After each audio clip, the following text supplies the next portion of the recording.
Hello everyone, Shri IAS academy में आपका स्वागत है। जैसा कि आप जानते हैं कि श्री आईएएस एकेडमी ने लेट्स क्रैक सीसेट 3.0 नाम की सीरीज की शुरुआत की है, जिसके अंतर्गत ऑलरेडी हमारे 2 पार्ट आ चुके हैं। अपने उन 2 पार्ट में हमने ब्लड एंड रिलेशन के बेसिक टॉपिक को कवर किया था, जिसमें हमने लगभग 4 प्रकार के टाइप के सवाल को सॉल्व किया था।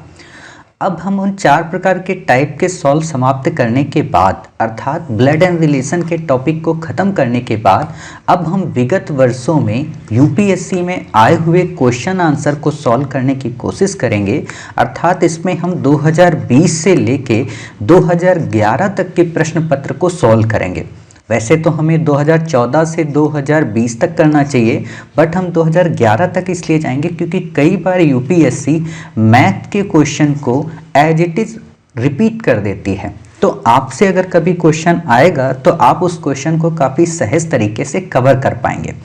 और दूसरी इम्पॉर्टेंट बात ये है कि ये जो ब्लड एंड रिलेशन का हमारा पार्ट 3 है, ये हमारा अब इस टॉपिक का लास्ट पार्ट है।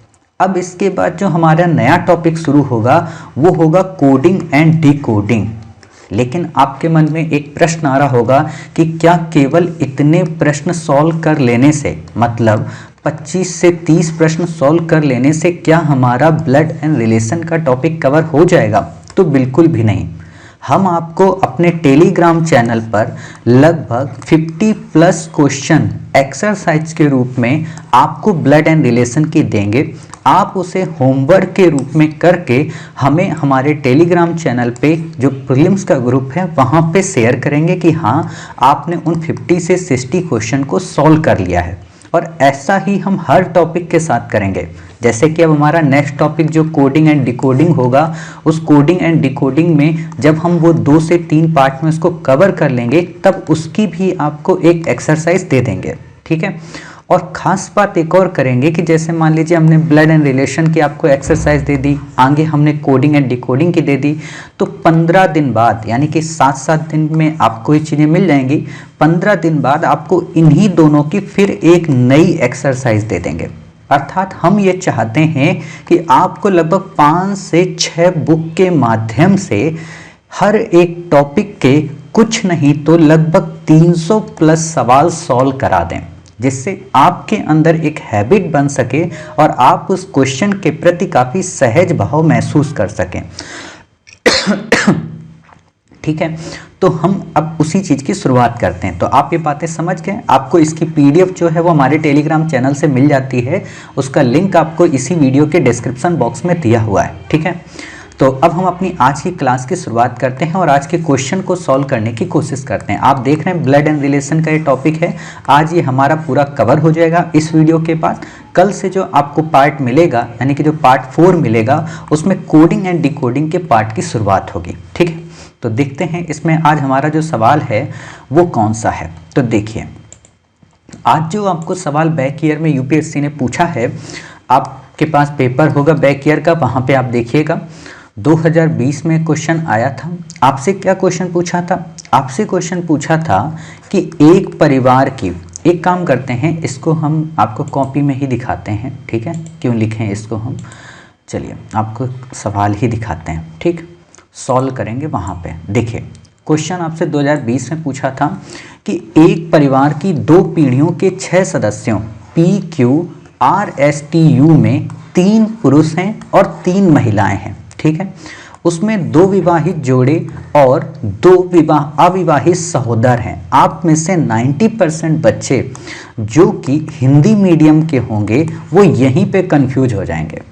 कंफ्यूज क्यों? क्योंकि अविवाहित सहोदर का क्या मतलब होता है? सहोदर को इंग्लिश में कहते हैं सिबलिंग, और सिबलिंग का मतलब ये होता है एक ही गर्भ की संतान। अर्थात या तो वो भाई हो सकते हैं, या तो वो भाई बहन हो सकते हैं, या तो वो बहनें हो सकती हैं। मतलब हम वहाँ पे नोटिफाई नहीं करेंगे कि वो क्या है क्या नहीं है, बट इतना पता हो कि हाँ 2 अविवाहित सहोदर हैं, मतलब विवाहित नहीं है, ठीक।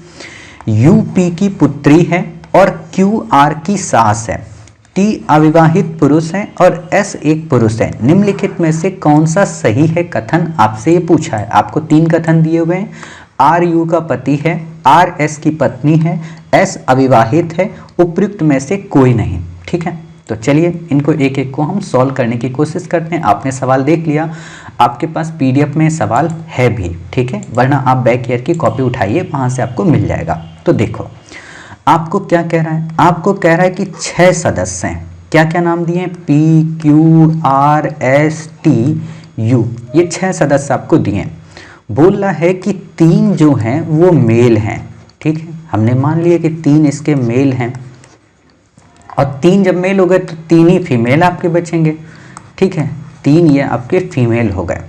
अब क्या कह रहा है कि 3 फीमेल है, उसमें 2 विवाहित जोड़े हैं, मतलब ये कह रहा है कि 2 जो हैं वो विवाहित जोड़े हैं, ठीक है, और 2 अविवाहित सहोदर हैं, मतलब अविवाहित सहोदर, या तो ये दोनों कंडीशन हो सकती हैं या तो ये दोनों कंडीशन हो सकती हैं, और या फिर मतलब यहाँ पे डबल सर्कल हमने क्यों बना दिया, इसको हम इरेज करें, हाँ, या तो यहाँ पे ये वाली कंडीशन हो सकती है और या फिर यहाँ पे ये भाई बहन की कंडीशन हो सकती है, ठीक, ये 3 कंडीशन हो सकती है, हमने मान लिया। फिर कह रहा है कि यूपी की पुत्री है। अब आपको जो ये दिया है ना, इसको एज इट इज आप लिखते जाइए। कह रहा है आपसे क्या, यूपी की पुत्री है, तो पी की पुत्री कौन है, यू, पी की पुत्री है यू, यानी कि ये फीमेल हो गई। तो अब यहाँ पे फीमेल को नोटिस कर दो कि यू हो गई एक फीमेल, ठीक है। चलिए फिर क्या कह रहे हैं आगे, और क्यू आर की सास है, क्यू जो है वो क्या है, आर की सास है। अब ये सास है क्यू, तो ये भी फीमेल होगी एक तरीके की, ठीक है, हमने यहाँ पे क्यू को कर दिया, और आर की सास है, हमने आर को यहाँ पे छोड़ दिया। फिर कह रहा है कि टी अविवाहित पुरुष है, टी जो है वो अविवाहित पुरुष है, ये अविवाहित पुरुष है, तो हमने यहाँ पे टी को मेंशन कर दिया।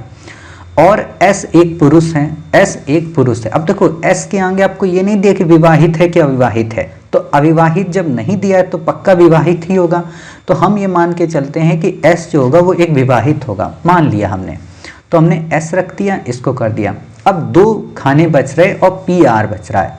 एक चीज़ देखो आपसे क्या कह रहा है, एक चीज़ आपसे जो ये कह रहा है वो ये कह रहा है, फिर से आप सवाल पढ़ेंगे तो आपको क्या मिलेगा कि 2 विवाहित जोड़े हैं, मतलब 2 लोगों का विवाह हुआ है, ठीक, 2 विवाहित जोड़े और 2 अविवाहित सहोदर। अब यहाँ पे इसकी पुत्री है, ठीक, तो सहोदर का मतलब क्या, वो दोनों एक ही पिता के संतान होंगे, तो यू और टी एक ही पिता की संतान हो गए। फिर कह रहा है आपसे कि यूपी की पुत्री है, ये तो हो गया, ठीक, और क्यू आर की सास है, क्यू आर की सास है। अब सास कब होगी, जब ये कोई पत्नी या पति होगा, ठीक है, तो ये भी एक तरीके की पत्नी हो गई, किसकी, एस की पत्नी हो जाएगी, ठीक है, एस की आपकी पत्नी हो जाएगी। अब यहाँ पे क्या कह रहा है, आगे देखिए, आगे आपसे कह रहा है कि टी अविवाहित पुरुष हैं और एस एक पुरुष हैं, तो इतना आपके यहाँ पे कंडीशन बन गई। अब जब इतनी बन गई तो आप क्वेश्चन उठा के देखेंगे तो आपको क्या मिल रहा है, पहला मिल रहा है आर यू का पति है, आर यू का पति ऐसा कुछ दिख रहा है क्या, नहीं दिख रहा है, तो ये गलत हो गया। दूसरा आर एस की पत्नी है, ये हमें दिख रहा है आर एस की पत्नी। तीसरा एस अविवाहित है, क्या एस अविवाहित है, नहीं भाई ये तो विवाहित है, ठीक है, क्योंकि कंडीशन में नहीं दिया, तो डी हमारा गलत हो जाएगा, अर्थात ए सी डी गलत हो गया। हमारा इसमें क्या सही हुआ, केवल और केवल हमारा इसमें सही हुआ बी, ठीक है। तो इस तरीके से हमारा इसका बी सही हुआ कि आर जो है वो एस की पत्नी है, ठीक। चलिए अगला क्वेश्चन देखते हैं, इसको रुक के आप 2 बार देखिएगा तब आपको ये चीज़ें और अच्छे से समझ में आ जाएंगी। चलिए अगला क्वेश्चन है आपका संयुक्त परिवार को लेके, ठीक है, सेम टू सेम है, एज इट इज वैसा ही। किसी संयुक्त परिवार में 7 सदस्य A B C D E F और जी हैं, जिनमें 3 महिलाएं हैं, जी विधवा है और डी के पिता एफ की साली या भाभी हैं, बी और डी एक ही माता पिता की संतान हैं और ए बी की पुत्री है, ठीक है। फिर कह रहा है सी बी का या की रिश्ते में चचेरा ममेरा फुफेरा मौसेरा भाई अथवा चचेरी ममेरी फुफेरी मौसेरी बहन है, ई कौन है, ठीक है, ई कौन है, तो देखते हैं। एफ की पत्नी है क्या, ए की दादी है क्या, सी की चाची मामी मौसेरी है क्या, या इन सब में तीनों सही हैं, 1-2 सही हैं, ये बात की बात है। हम पहले इस इक्वेशन को सॉल्व करने की कोशिश करते हैं और फिर इसके बाद हम देखते हैं कौन किसका रिश्ते में क्या लगता है, ठीक। तो पहले इसको इरेज कर देते हैं। आप लोग सवाल को ध्यान से पढ़िए, लिख लिया करिए पहले, तब उसके बाद इस क्लास को सुना करिए, ठीक है। तो देखिए आपसे क्या कह रहा है सवाल में, आपसे कह रहा है 7 सदस्य, ठीक है, A B C D E F और G, ठीक है। इसमें बोल रहा है कि 3 जो हैं वो महिलाएं हैं, ठीक है, हम ऐसे डिनोट करेंगे। अब 3 महिलाएं तो पुरुष कितने हो गए, 4 हो गए अपने आप, ठीक। बोल रहा है G विधवा है, यानी कि G क्या है, एक महिला है, समझ गए। फिर कह रहा है और D के पिता F की साली या भाभी हैं। अब यहाँ पे ध्यान देना, इस कंडीशन को यहाँ पे समझना। कह रहा है D के पिता F हैं, D के पिता कौन है, F हैं, ठीक है, ये D है, हमें नहीं पता, के पिता F हैं। कह रहा है G विधवा है, यानी कि G जो है वो विधवा है, इसका किसी से कोई संबंध नहीं है। फिर पिता F की साली भाभी हैं, यानी कि जो G होंगी ये भाभी इसकी लगती होंगी G की, ठीक है। चलिए आगे हम भाभी कैसे लगेंगी। अब भाभी तो एक ही कंडीशन पे लग सकती है ना, कि इनकी कोई पत्नी हो, ठीक है, या इनकी कोई पत्नी हो, उसी से इनका संबंध हो और ये अकेले हों, ठीक है, तब ये इनके रिश्ते में मतलब भाभी लगेंगे। इनके भाई का देहांत हो गया है तब, ठीक। तो हमने ये मान लिया, इसको खाली छोड़ दिया। B और D एक ही माता पिता की संतान है। अब D ये है, B ये है, एक ही माता पिता की संतान हो गए। हमें नहीं पता कि मेल है कि फीमेल है। आगे देखो, और A B की पुत्री है। जो A है वो किसकी, B की पुत्री है, यानी कि दूसरी में महिला कौन मिल गई, A मिल गई, ठीक। C B का रिश्ते में चचेरा ममेरा फुफेरा मौसेरा भाई लगता है। अब देखो चचेरा कैसे लगेगा, चचेरा तो तभी लगेगा ना जैसे ये B हैं, ठीक है, B के पिता F हैं, तो इनका कोई भाई वगैरह हो, ठीक है, या इनका कोई रिश्ते में लगता हो, ठीक है। तो इनका कोई रिश्ते में C लगता हो B का, चचेरा में मेरा, तो हम ये मान कर चलते हैं कि यहाँ पे, ठीक है, एक कोई होगा C, वो इनसे संबंध होगा, तब ये जाके चचेरा में मेरा भाई भी हो सकता है, बहन भी हो सकती है, हमें नहीं पता। अब पूछ रहा है E कौन है, तो एक चीज़ देखिए यहाँ पे E खाली है, A हो गया, B हो गया, D हो गया, C हो गया, G हो गया, F हो गया, बचा कौन, यहाँ पे E, क्योंकि यहाँ पे विधवा पर्सन की जो पति हैं उनको तो दिया नहीं है, तो हमने इसको फिल कर दिया। अब आप बताइए E कौन है। ऑप्शन में आपको दिया F की पत्नी, बिल्कुल सही। A की दादी, तो A ये हैं, इसके माता पिता ये हो सकते हैं। अब माता पिता ये हो सकते हैं, जनरेशन गैप है तो अपने आप ये दादी हुई, ठीक है, तो ये दादी हो गई, या कहें नानी एक तरीके की। C की चाची, तो सिंपल सी बात, जब ये चचेरा लग ही रहा है तो C की चाची ही लगेंगे E, ठीक है। कैसे, ये जैसे E है यहाँ पे, ठीक है, ये इनके साथ इनका संबंध, मान लो यहाँ पे कोई और आ जाता, H मान लीजिए आ जाता, पति इनका, ठीक है। अब ये पति और ये दोनों आपस में भाई हैं, तो एक तरीके से चाची लग गई, या एक तरीके से आप मौसी कह सकते हो, मामी कह सकते हो, ठीक है। तो अलग अलग रिश्ते में यहाँ पे हम कह सकते हैं, हमें उतना नहीं पढ़ना है, बस इतना हमें यहाँ पता हो कि हाँ ये इसके भाई बहन लगते हैं, ये इसके मान लीजिए F ये है, H इसका भाई हो गया, ठीक है, और भाई नहीं है, मर गया, तभी तो विधवा हुई, तो इसका जो बेटा हुआ C या बेटी हुई C, तो वो इसकी क्या लगी, एक तरीके से चाची लगी, ये उनके चाचा F लगे, ठीक है। तो ऐसे आप इस क्वेश्चन को करेंगे तो आपका इसमें ऑप्शन क्या आ जाएगा, इसमें आपका ऑप्शन मिलेगा D, यानी कि 1 2 3 सही है। इस तरीके से आप इस क्वेश्चन को सॉल्व कर सकते हैं। चलिए अगला क्वेश्चन देखते हैं। अगला क्वेश्चन काफ़ी सिंपल है, इसमें तो बस कैलकुलेशन है इस क्वेश्चन में, ठीक है। इस क्वेश्चन को यहीं पे हम देख के करेंगे, तो देखिए कैसे करना है इस क्वेश्चन को। इस क्वेश्चन में आपको दिया है ईना अपने माता पिता के विवाह के 4 वर्ष बाद पैदा हुई, ठीक है, माता पिता के 4 वर्ष बाद पैदा हुई, ठीक। फिर कह रहा उसकी माता उसके पिता से 3 वर्ष छोटी है, मतलब पिता से 3 वर्ष छोटी है कौन, माता, ठीक।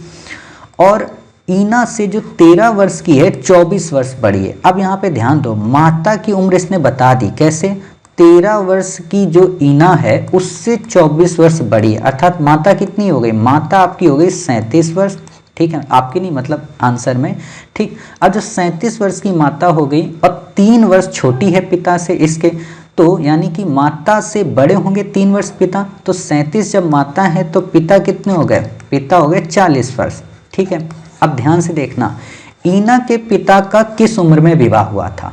जितना इसमें आपने जोड़ा है ना उतना ही घटा दो। जैसे 13 वर्ष ये जोड़े हो, 4 वर्ष ये जोड़े हो, तो 40 में 13 और प्लस आप ये 4 घटा दीजिए, यानी कि 13 4 17, 40 में 17 वर्ष कम हो गए तो आपके कितने आ गए 23 वर्ष, यानी कि पिता की उम्र हो गई 23 वर्ष और माता की हम कह सकते हैं 20 वर्ष। अब आपको आंसर अपना चेक करना है तो ऐसे ही चेक कर लो। कैसे चेक करोगे? ईना अपने माता पिता के विवाह के 4 वर्ष बाद पैदा हुई। मान लो 23 वर्ष के पिता थे, 20 वर्ष की माता थी, 4 वर्ष बाद ये पैदा हुई। ठीक है, 4 वर्ष बाद पैदा हुई। उसकी माता उसके पिता से 3 वर्ष छोटी है, ईना से, जो 13 वर्ष की है, 24 वर्ष बड़ी है। अब मान लो ईना 13 वर्ष की हो गई, इसके बाद 20 वर्ष के बाद तो ये 33 आपकी हो गई, 24 वर्ष उससे बड़ी हैं। ऐसे आप करके यहाँ पे सवाल निकाल लेंगे। ठीक है, यहाँ माता की उम्र आप 20 वर्ष रख दें तो आप इसको क्रॉस कर देंगे तो भी आपका आंसर आ जाएगा, वैसे कर देंगे तो भी आपका आंसर यहाँ पे मिल जाएगा। ठीक है, तो इतनी बातें क्लियर हो गई। अब कैसे आपका देखो 13 वर्ष निकलता है, ये यहाँ पे देखो 37 हो रहा है। ठीक है, 37, माता जब थी छोटी, शादी नहीं हुई थी तो 20 वर्ष थी, 13 वर्ष की यहाँ पे ईना हो गई, 4 वर्ष बाद उनका विवाह हुआ था। ठीक है, तो आप यहाँ से 17 वर्ष से जोड़ देंगे 20 में तो 37 अपने आप माता की उम्र आ गई। ऐसे आपको सवाल करना होता है। ठीक है, बिल्कुल सिंपल है, कैलकुलेशन से संबंधित है, बाकी आपको यहाँ पे ज़्यादा दिमाग नहीं लगाना है। ठीक, या तो आप ऐसे इसके चित्र वगैरह बना के डिटेल में खूब करेंगे तो नुकसान होगा आप ही का, तो इससे अच्छा पूरे सवाल को पढ़ें, उस सवाल में देखें, अपने आप आपको कोई ना कोई क्लू दिया होता है। जैसे यहाँ पे ही दिया है ईना से जो 13 वर्ष की है, मतलब ईना की उम्र इसने दे दिया 13 वर्ष और फिर बोले 24 वर्ष बड़ी है, यानी कि उसमें भी 24 जोड़ दो तो अपने आप ये माता की उम्र आ गई। अब माता की आ गई तो पिता की हम निकाल लेंगे, क्यों? क्योंकि माता जो है छोटी है पिता से 3 वर्ष। ठीक है, तो हम यहाँ से 3 उधर चला गया तो हमारा 40 हो गया। अब 40 हो गई पिता की कब? जब ईना 13 वर्ष, ठीक है, की है, और 13 वर्ष की है तो वो तो ठीक है, लेकिन 4 वर्ष बाद पैदा हुई थी तो 4 और जोड़ देंगे, यानी कि हम अगर कह दें तो 17 साल पिता से बड़ी है ईना विवाह के बाद, तो उतना ही हम यहाँ पे कम कर देंगे। किस उम्र में विवाह हुआ यही आपसे पूछा है। चलिए अगला क्वेश्चन देखते हैं। अगला क्वेश्चन कैसा है देखिए, अगला क्वेश्चन भी बिल्कुल सिंपल सा है। क्या कह रहा है? लक्ष्मी, उसका भाई, उसकी पुत्री, उसका पुत्र, यानी कि ये 4 लोग आपको यहाँ पे दिए हुए हैं। ठीक है, ठीक, एक तो लक्ष्मी हो गई, दूसरा उसका भाई हो गया, तीसरी उसकी पुत्री हो गई, चौथा उसका पुत्र हो गया। खिलाड़ी हैं, बैडमिंटन खिलाड़ी। एक युगल्स खेल प्रारंभ होने जा रहा है, मतलब जोड़े में खेल प्रारंभ होगा। ठीक है, अब आपको कंडीशन क्या दी है? आपको कंडीशन दी कि लक्ष्मी का भाई उसकी पुत्री से नेट के पार ठीक सम्मुख है। मान लीजिए ये आपका एक तरीके का नेट होता है। ठीक है, ये आपका एक तरीके का नेट है। लक्ष्मी का भाई बोल रहा है तो हमने यहाँ लिख दिया लक्ष्मी का भाई उसकी पुत्री से नेट के ठीक सम्मुख है, मतलब दोनों आमने सामने। ठीक है, अब कह रहा है उसका पुत्र सबसे खराब खिलाड़ी के सहोदर का मतलब एक ही गर्भ से, तो हमने यहाँ लिख दिया सबसे खराब खिलाड़ी। ठीक, सबसे खराब खिलाड़ी के सहोदर से नेट के पार विकर्णता सम्मुख है। विकर्णता का मतलब क्या होता है कि ऐसे, ठीक है, या एक कहें तिरछे में या कहें ऐसे, ठीक, विकर्ण में, तो हमने यहाँ पे मान लिया विकर्णता सम्मुख है। ठीक, ऐसे हमने मान लिया। यहाँ पे कौन आ जाएगा? यहाँ पे आ जाएगा उसका पुत्र। अब एक बात बताओ, 4 लोग थे, पुत्र हो गया, पुत्री हो गई, भाई हो गया, तो बचा कौन? लक्ष्मी। तो लक्ष्मी जब बची तो हमें क्या पता चला कि सबसे खराब खिलाड़ी कौन है? लक्ष्मी है। ठीक है, अब सबसे खराब लक्ष्मी है, लेकिन देखो नीचे कंडीशन दी हुई है। क्या दी हुई है? सबसे अच्छा खिलाड़ी और सबसे खराब खिलाड़ी नेट के एक ही तरफ हैं, तो सबसे खराब तो हमें लक्ष्मी पता है, लेकिन क्वेश्चन में आपसे पूछा सबसे अच्छा कौन है, तो उसका भाई। क्यों? क्योंकि उसका भाई तो यहाँ पे है सामने एक ही तरफ, पुत्री दूसरी तरफ है, पुत्र भी दूसरी तरफ है, बची केवल यहाँ पे लक्ष्मी और उसका भाई। तो ऐसे इस क्वेश्चन के सवाल को आपको करना है। ठीक है, चलिए अगला क्वेश्चन देखते हैं। अगला क्वेश्चन काफ़ी सिंपल है, इसको कैसे करना है, इसमें इंक जरा चेंज करते हैं। देखिए कह रहा है एक परिवार के 6 सदस्य ABCDEF हैं। परिवार में 2 विवाहित दंपति हैं। परिवार के सदस्य वकील हैं, अध्यापक हैं, विक्रेता हैं, इंजीनियर हैं, लेखाकार हैं और चिकित्सक हैं। विक्रेता डी अध्यापक महिला से विवाहित है, चिकित्सक वकील से विवाहित है, लेखाकार एफ बी का पुत्र तथा ई का भाई है, वकील सी ए की पुत्र वधू है, ई अविवाहित है। ठीक है, ई जो है वो अविवाहित है, इंजीनियर है, ए एफ की दादी है, ई का एफ से क्या संबंध है। मतलब काफ़ी ज़्यादा बड़ा ये सवाल है और हो सकता है आप में से कई सारे बच्चों को दिक्कत करे। ठीक, लेकिन क्या करना है, करना तो है ही हमें सवाल को। तो देखते हैं एक एक करके कंडीशन को सॉल्व करने का प्रयत्न करते हैं। पहले इसे हम साफ कर लें। यहाँ पे जो भी दिया है एज इट इज उसे आप लिख लीजिए रफ में। ठीक, देखिए क्या आपको दिया, आपको दिया 6 सदस्य। ठीक है, और 6 सदस्य कौन कौन से दिए आपको, A B C D E F. ठीक, ये 6 आपको दिए हैं। अब जो भी दिया उसको लिख लीजिए। कह रहा 2 विवाहित दंपत्ति हैं, 2 विवाहित दंपत्ति हैं, मान लीजिए ये 2 विवाहित दंपत्ति होंगे। ठीक, परिवार के सदस्य कौन कौन से बोल रहा है, वकील हैं, एक मिनट, हाँ वकील हैं, दूसरा अध्यापक हैं, तीसरा विक्रेता बोल रहा है। ठीक, विक्रेता, हाँ, चौथा इंजीनियर, ठीक, पांचवा लेखाकार, छठा कौन बोला, चिकित्सक। अब देखो 6 दिए हैं, अब इनको पहले नोटिस कर लो कौन किसको रिप्रेजेंट करता है। ठीक, फिर आपका सवाल अच्छे से हो जाएगा।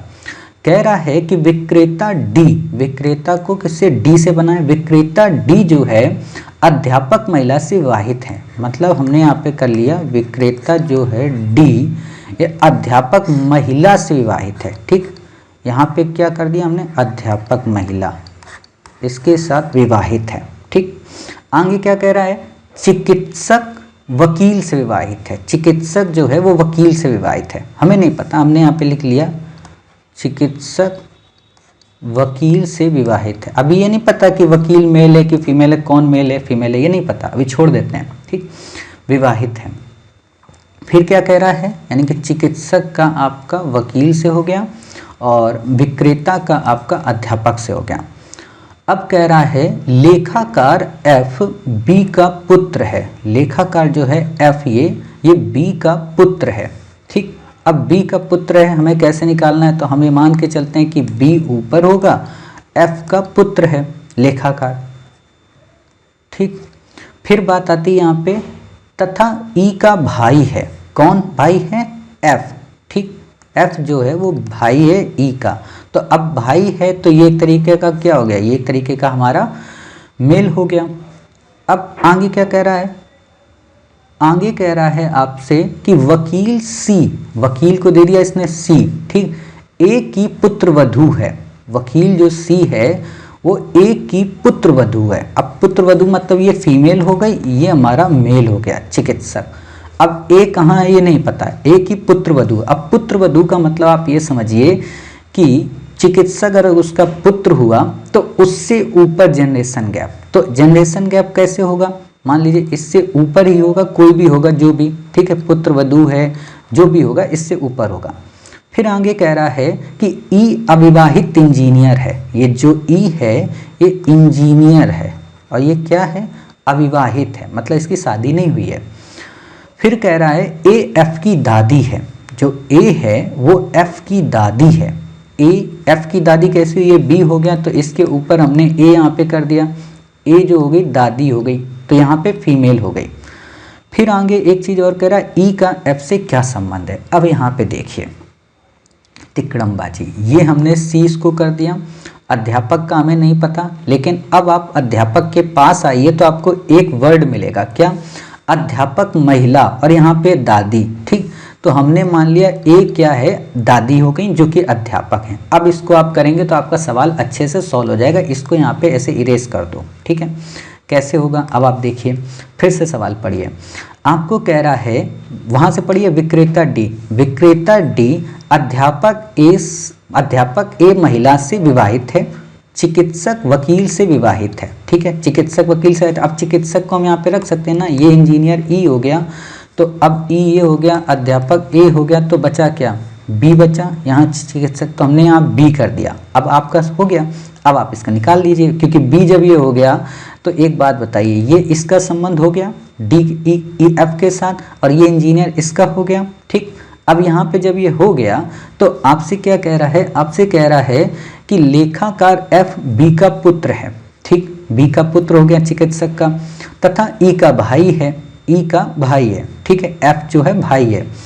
वकील सी ए की पुत्र वधू है। ए जो है ये, ठीक है, इसकी क्या है, पुत्र वधू है। ठीक, इसकी पुत्र वधू, क्योंकि इसकी वो है ना, यानी कि सास लगती है, पुत्र वधू। ई अविवाहित इंजीनियर है।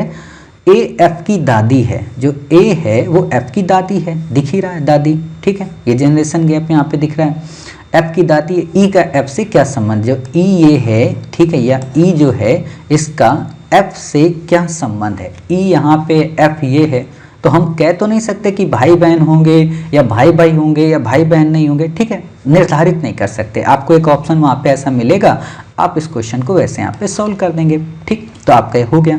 चलिए इसको एक बार फिर से हम बता देते, क्योंकि काफ़ी ज़्यादा इसमें टाइम ले लिया मैंने, लेकिन क्योंकि सवाल बड़ा था, 2006 में पूछा गया था उस समय, क्योंकि मैथ बहुत ज़्यादा टफ आती थी। तो देखिए इसको कैसे करना है। 6 सदस्य ने बोल दिया A B C D E F. ठीक, आपको दे दिया है विक्रेता जो है वो डी है। ठीक है, आपको दे दिया विक्रेता डी है। अध्यापक महिला से विवाहित है। ठीक है, ये जो है महिला हैं अध्यापक, इनसे क्या है, विवाहित हैं। तो ये एक हो गया। दूसरा कह रहा है कि चिकित्सक वकील से विवाहित है। चिकित्सक जो हैं, ठीक, वो क्या है, वकील से विवाहित हैं। वकील का भी नाम नहीं दिया है। फिर कह रहा है लेखाकार जो एफ हैं, लेखाकार एफ, ठीक है, एफ जो है वो बी के पुत्र हैं। ठीक है, हमने मान लिया कि बी कहीं ऊपर होगा, इसके ये एक तरीके के पुत्र हैं। ठीक, यहाँ से ऊपर कोई होगा एक, बी के पुत्र हैं। तथा ई का भाई है, तथा ई का भाई है। ठीक है, ई का भाई है। ठीक, ये मतलब भाई, लेकिन ये नहीं पता मेल है कि फीमेल है। अब कह रहा ई अविवाहित हैं और इंजीनियर है, यानी कि ये इंजीनियर है। ठीक, ई इंजीनियर हो गया। हमने यहाँ पे दोनों सर्कल लगा दिए कि मेल भी हो सकता है फीमेल भी हो सकता है। अब कह रहा है ए एफ की दादी है। दादी कब होगी, जब महिला होगी है, तो ए एफ की दादी हुई। एफ की दादी मतलब यहाँ पे ये जो बी है ये एक तरीके का इसका पिताजी बने। ठीक है, अब जब ये हो गए तो यहाँ पे आप देखिएगा, आपका दिया है ना कि इसमें 6 सदस्य हैं, 2 विवाहित दंपति हैं, तो एक विवाहित और चाहिए, तो ये फीमेल होगी वकील। ठीक है, चिकित्सक वकील से विवाहित हैं, ये मेल हो गया। अब यहाँ पे जब ये हो गया तो आपसे फिर कह रहा है कि लेखाकार एफ बी का पुत्र है, एफ बी का पुत्र है, तथा ई का भाई है। वकील सी ए की पुत्र वधू है। ठीक है, पुत्र वधू दिख ही रहा है यहाँ पे, यानी कि पुत्र की पत्नी हो गया। यहाँ से अब आप निकाल लीजिए ई क्या बनना है, यहाँ पे बस हो गया आंसर। ऐसे ही आपको निकालना है। ठीक, तो इस तरीके से ये वाला क्वेश्चन आपका सॉल्व हो गया। चलिए अगला क्वेश्चन देखते हैं। अगले क्वेश्चन काफ़ी सिंपल हैं, वो आपके हो जाएंगे, बिल्कुल ही सिंपल क्वेश्चन है। तो देखिए अब क्या कह रहा है अगला क्वेश्चन। कह रहा है कि ए बी का भाई है, सी ए का पिता है, डी ई का भाई है, ई बी की पुत्री है, तो डी का चाचा कौन है। तो देखो ए बी का भाई है, ए बी का भाई है, तो ये हमने मान लिया बी का भाई है। सी जो है वो ए का पिता है, सी जो है वो ए का पिता है। ठीक, हमने ये भी कर दिया। डी ई का भाई है, और डी जो है वो ई का भाई है, डी जो है वो ई का भाई है। ई बी की पुत्री है, ई जो है वो बी की पुत्री है, ये बी की पुत्री है। ऐसे हो गया। ठीक, तो डी का चाचा कौन। अब डी यहाँ पे ये दिया है आपका, ई यहाँ पे ये दिया है। ठीक, तो चाचा कौन होंगे, चाचा सिंपल सी बात है, एक जनरेशन ऊपर होंगे। ठीक है, तो ए यहाँ पे क्या होंगे, चाचा होंगे। ठीक, ऐसे आप करके यहाँ पे निकाल लेंगे। ए बी का भाई है, ये इनके साथ भाई है, या तो ये मेल हो सकती है या तो ये फीमेल हो सकती है, पति पत्नी थोड़ा ना है। ठीक है, और इनका ये पुत्र है, तो ये इनका चाचा हो गया एक तरीके का। बस इससे ज़्यादा आपको सोचना ही नहीं है। चलिए अगला क्वेश्चन देखते हैं। अगला क्वेश्चन बिल्कुल सेम टू सेम है, 2017 का। ए प्लस बी का अर्थ है ए बी का पुत्र है, ए माइनस बी का अर्थ है ए बी की पत्नी है, तो P plus R minus Q का अर्थ क्या है। तो देखिए P plus R minus Q. अब ए प्लस बी का क्या कह रहा है, ए बी का पुत्र है, तो पी प्लस आर का मतलब क्या हुआ, पी आर का पुत्र है। ठीक है, P जो है वो R का पुत्र है। R माइनस Q का मतलब क्या हुआ, यानी कि R Q की पत्नी है, R जो है वो Q की पत्नी है। ठीक, ये यहाँ पे ऐसे हो गया। ठीक, अब आपसे क्या पूछा है क्वेश्चन में, क्या दे रहा है, Q P का पुत्र है। Q जो है P का पुत्र है क्या, तो नहीं भाई, Q जो है वो P का पुत्र थोड़ा ना, उल्टा दिया है। ठीक, अगला आपसे क्या दिया है यहाँ पे ऑप्शन में, आगे आपको ऑप्शन दिया है Q जो है वो क्या P की पत्नी है, Q जो है वो P की पत्नी है, तो नहीं भाई, ये भी गलत हो गया। तीसरा क्या दिया है, Q P का पिता है, तो बिल्कुल सही बात है, Q P का पिता है, अर्थात इसका आंसर आपका तीसरा सही है। ठीक है, चौथा दिया निर्धारण नहीं किया जा सकता, वो तो गलत है ना, निर्धारण किया जा सकता है। ठीक, चलिए अगला क्वेश्चन देखते हैं। अगला क्वेश्चन क्या है, 6 व्यक्तियों ABCDEF के एक परिवार में निम्नलिखित संबंधों पर विचार कीजिए। पुरुषों की संख्या स्त्रियों की संख्या के बराबर है, A और E F के पुत्र हैं।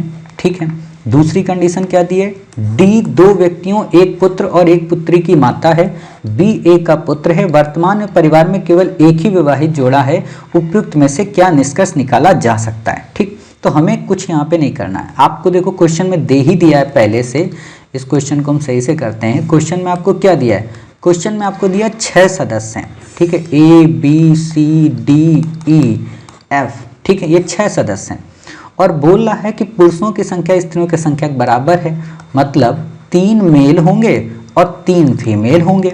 ठीक है, अब कह रहा है A और E F के पुत्र हैं, A और E जो हैं वो F के पुत्र हैं, हमने F यहाँ मान लिया, अब पुत्र हैं A और E, तो A और E जब पुत्र होंगे तो आपस में भाई होंगे। अब यहाँ पे आप ये डब्बे बना लो, एक मिनट रुकना, यहाँ पे इसको हम इरेज करते हैं। यहाँ पे 6 सदस्य आपको बोला है इसने, 6 सदस्य A B C D E F, ठीक है, ये 6 सदस्य। अब जब A और E पुत्र हो गए, A और E जब पुत्र हो गए, ठीक, तो अब बचे एक हमें निकालना और है। फिर आगे क्या कह रहा है, D 2 व्यक्तियों, एक पुत्र और एक पुत्री की माता है। D जो है वो 2 व्यक्तियों, किसकी, एक पुत्र और एक पुत्री की माता है। हम ये मान के चलते हैं एक पुत्र की माता होगी और एक पुत्री की माता होगी। ठीक, ये भी आपस में भाई बहन होंगे, हमें नहीं पता। आगे देखते हैं, B A का पुत्र है, B जो है वो A का पुत्र है, B जो है वो A का पुत्र है। अब हमने यहाँ पे B को भी फुल कर दिया। अब बताओ ये C D F बच रहे हैं, ये क्या होगा, फीमेल हो गए, तो C यहाँ पे D हमने फीमेल कर दिया, F को भी हमने फीमेल कर दिया। अब आगे क्या कह रहा है, B एक वर्तमान परिवार में केवल एक ही विवाहित जोड़ा है। अब एक ही विवाहित जोड़ा, जब ये भाई बहन हैं, एक ही विवाहित जोड़ा, तो कौन बचा, A और D, क्योंकि ये पति पत्नी हो जाएंगे। अब यहाँ से आप निकाल लो। अब इसको फिर से आप चाहो तो बना सकते हो ऐसे, ये F हो गया, ये आपका A हो गया, ये यहाँ पे आपका E हो गया, ये यहाँ पे पत्नी हो गई D, ठीक है, यहाँ पे आपका इस जगह पे क्या हो गया, B हो गया। ठीक, अब A B C बचा यहाँ पे, तो हमने इसको यहाँ पे C कर दिया। ठीक, तो अब यहाँ देखो ये 3 फीमेल मिल गई और यहाँ पे आपको 3 मेल मिल गए। अब क्वेश्चन आपसे क्या पूछ रहा है, उपयुक्त में से निष्कर्ष निकाला जा सकता है। A B C सभी स्त्रियां हैं, A B C सभी स्त्रियां बिल्कुल भी नहीं। ठीक है, क्यों, क्योंकि A B तो पुरुष हैं, A D का पति है, A जो है वो D का पति है, ये बिल्कुल सही है, अर्थात इसका ये B सही निकल रहा है। ठीक, E और F D की संतानें हैं, E और F D की संतानें, ना भैया ये गलत है, D की संतानें कौन है, C और B हैं, ये गलत हो गया। D जो है F की पुत्री है, D F की पुत्री नहीं है, F की पुत्री है ही नहीं पहली बात, तो F का क्या है, सिर्फ पुत्र है। ठीक है, D उसकी पत्नी है A की, तो ये भी गलत हो गया। केवल और केवल हमारा इसमें कौन सा ऑप्शन सही हुआ, B।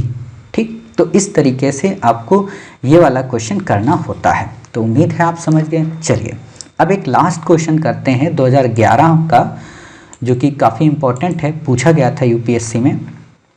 इस क्वेश्चन को करते हैं और फिर हमारी ये पूरी एक्सरसाइज और पूरी एक क्लास कवर हो जाएगी। तो देखिए क्या कह रहा है क्वेश्चन आपसे, क्वेश्चन आपसे कह रहा है कि A B C D एवं E एक ही परिवार के सदस्य हैं, उनमें से 2 पिता, 2 पुत्र और 2 पत्नियां हैं। ठीक, 2 4 1 5 हैं, ध्यान देना। अथवा 3 पुरुष और 2 स्त्रियां हैं। अध्यापिका एक वकील की पत्नी है और वकील एक डॉक्टर का पुत्र है।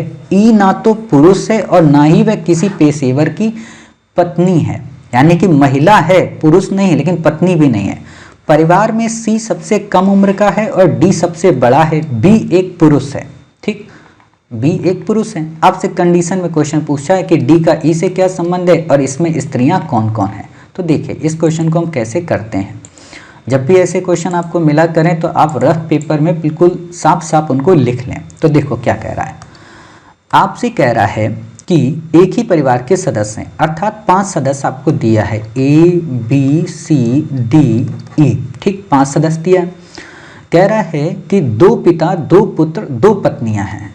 2 पिता हैं, 2 पुत्र हैं, ठीक, 2 पत्नियां हैं। मतलब देर 6 रहा है, लेकिन इनमें से कोई तो एक ही होगा ना जो दोनों रोल प्ले करेगी, ठीक। अथवा 3 पुरुष बोला है कि 3 मेल हैं और 2 फीमेल हैं, ठीक। अध्यापिका एक वकील की पत्नी है। जो अध्यापिका है ना, हमने इसको क्या कर दिया, वकील की पत्नी है, वकील की पत्नी है। ये फीमेल हो गई और ये वकील क्या हो गया, ये मेल हो गया, ठीक। और वकील एक डॉक्टर का पुत्र है। वकील जो है वो एक डॉक्टर का पुत्र है, डॉक्टर का पुत्र है, ठीक। अब पुत्र है, ये एक तरीके से हमारा कंफर्म हो गया।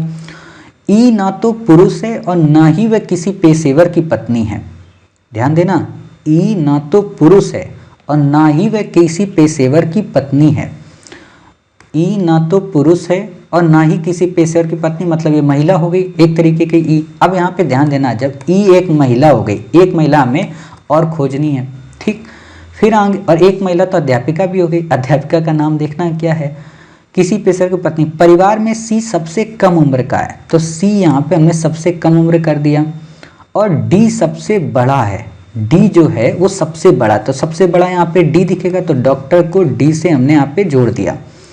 बी एक पुरुष है, बी एक पुरुष है। अब यहाँ पे ध्यान देना, वकील ही बच रहा है ना, तो वकील क्या हो गया, बी हो गया। अब यहाँ पे फिर से सवाल पढ़िए, अब आपका आंसर आ जाएगा। कैसे, बी देखो ये हो गया, डी यहाँ पे पुरुष हो गया, यहाँ पे अध्यापिका ये महिला हो गई। सवाल फिर से जब पढ़ेंगे तो आपको क्या मिलेगा, 2 पिता हैं। 2 पिता मतलब एक तो ये पिता हो गया, एक तो ये पिता हो गया, ठीक, ये 2 पिता आपके हो गए। 2 पुत्र हैं, 2 पुत्र, एक ये पुत्र हो गया और एक यहाँ पे ये पुत्र होगा, ठीक। फिर आपसे क्या कह रहा है, 2 पत्नियां हैं। 2 पत्नियां मतलब एक ये पत्नी हो गई, एक यहाँ पे ये पत्नी हो गई, ठीक। फिर आपसे क्या कह रहा है कि 3 पुरुष और 2 स्त्रियां हैं। 3 पुरुष मतलब ये आपके 3 पुरुष मिल गए, ये आपकी 2 स्त्रियां मिल गई, ठीक। अब यहाँ पे आपका ए बचा, तो ए अध्यापिका हो गई। फिर आपसे कह रहा है, अब आप सवाल देखेंगे, अध्यापिका एक वकील की पत्नी है, यानी कि ए इसकी पत्नी है, और वकील एक डॉक्टर का पुत्र है, यानी कि डी का पुत्र है। ई ना तो पुरुष है, ई पुरुष नहीं है, तो यानी कि महिला है, ठीक है। और ना ही वे किसी पेशेवर की पत्नी है, ना ही किसी पेशेवर की वे पत्नी है, ठीक।